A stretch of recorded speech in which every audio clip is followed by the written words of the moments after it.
Bismillahirrahmanirrahim. Assalamualaikum warahmatullahi wabarakatuh. Perkenalkan, nama saya Arif Mardatillah, NIM 11912032, tugas mata kuliah Hukum Acara Perdata. Baiklah, di sini saya akan menjelaskan tentang formulasi gugatan serta perubahan gugatan. Pengertian formulasi gugatan. Maksud dari formulasi gugat ialah rumusan dan sistematika gugat yang tepat menurut hukum dan praktik peradilan. Agar gugat tersebut memenuhi syarat, maka harus memenuhi yaitu yang terdiri dari 1. Pencantuman tanggal gugatan. Boleh pada bagian depan halaman pertama atau boleh pada bagian akhir di atas tanda tangan penggugat. Kealpaan pencantuman tanggal tidak mempengaruhi keabsahan gugat. 2. Pencantuman alamat ketua pengadilan. Sesuai ketentuan pasal 118 ayat 1 HIR atau pasal 142 ayat 1 RPG, surat gugatan dialamatkan kepada ketua pengadilan.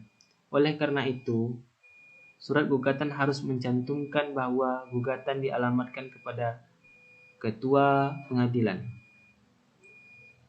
Selanjutnya, nomor 3, pencantuman lengkap dan terang nama dan alamat para pihak.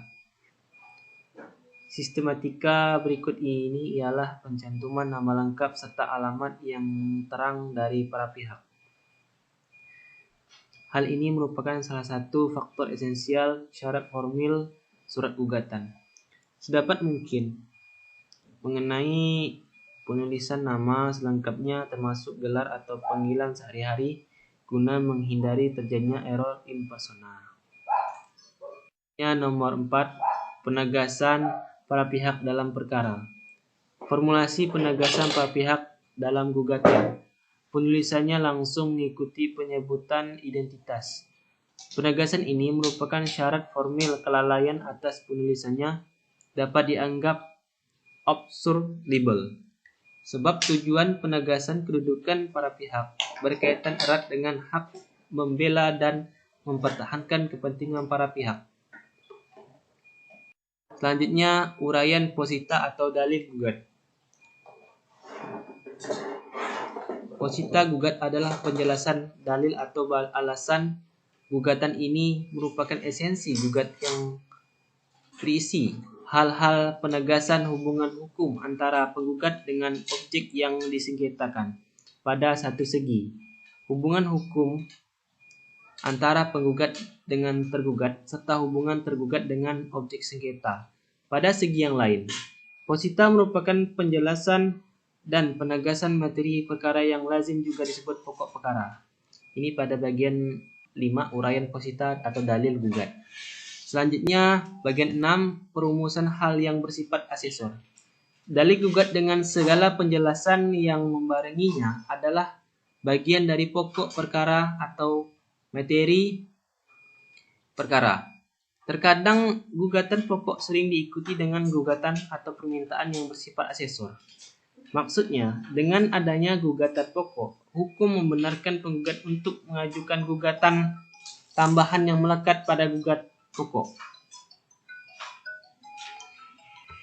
Selanjutnya, 7.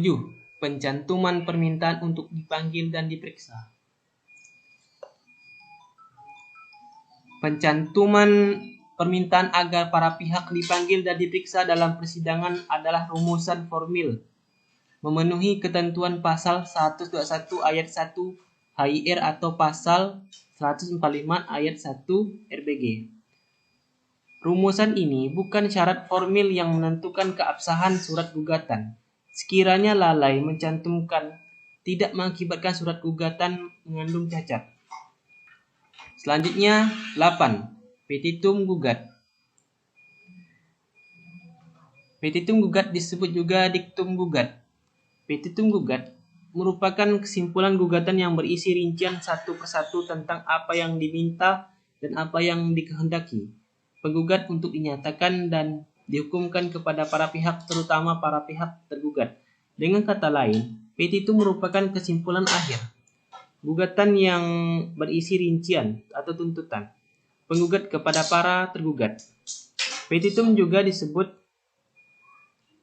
tuntutan hukum yang diminta penggugat untuk dijatuhkan pengadilan kepada tergugat. Selanjutnya, perubahan gugatan atau renvoi merupakan hak yang diberikan kepada penggugat yang diatur dalam pasal 127 RV yang berbunyi sebagai berikut. Penggugat berhak untuk mengubah atau mengurangi tuntutannya sampai saat perkara diputus, tanpa boleh mengubah atau menambah pokok gugatannya. Selanjutnya, syarat perubahan gugatan sebenarnya tidak disebutkan dalam pasal 127 RV. Namun, menurut Yahya Harahap, praktik peradilan menentukan syarat formil keabsahan pengajuan perubahan. Dalam buku pedoman MA dimuat syarat sebagai berikut. A. Pengajuan perubahan pada sidang yang pertama dihadiri tergugat. B. Memberi hak kepada tergugat untuk menanggapi. C. Tidak menghambat acara pemeriksaan.